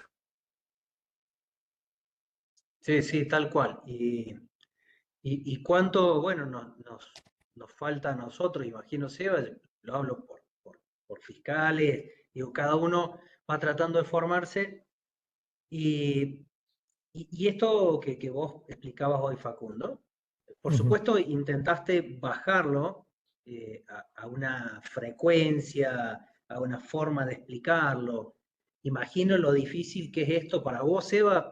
Pensate o ponete en situación de un jurado popular, cómo explicar esto.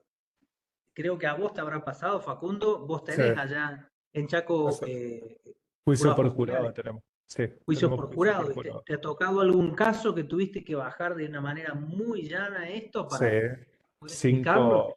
ya estuve en 5 juicios por jurado. Así que sí, es bastante complicado explicarlo sin lenguaje técnico, porque Claro. la informática es matemática y algoritmos.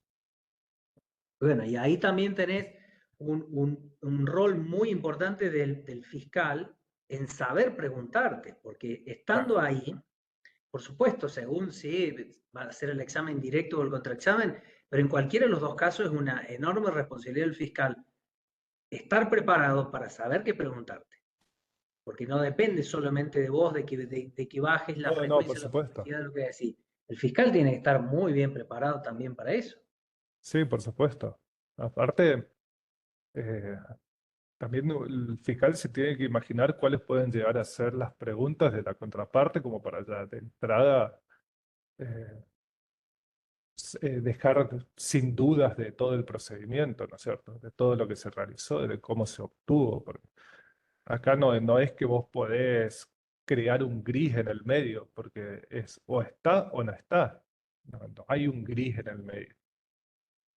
La información está en el disco o está almacenada o no está almacenada. Lo mismo sucede con las cámaras de vigilancia. Por ahí te dicen, se puede mejorar la imagen. Y no, si no está, si es un píxel gris, dentro del píxel gris va a haber más colores gris del mismo tono, Claro. ¿no es cierto? Entonces no se la puede mejorar en ese sentido.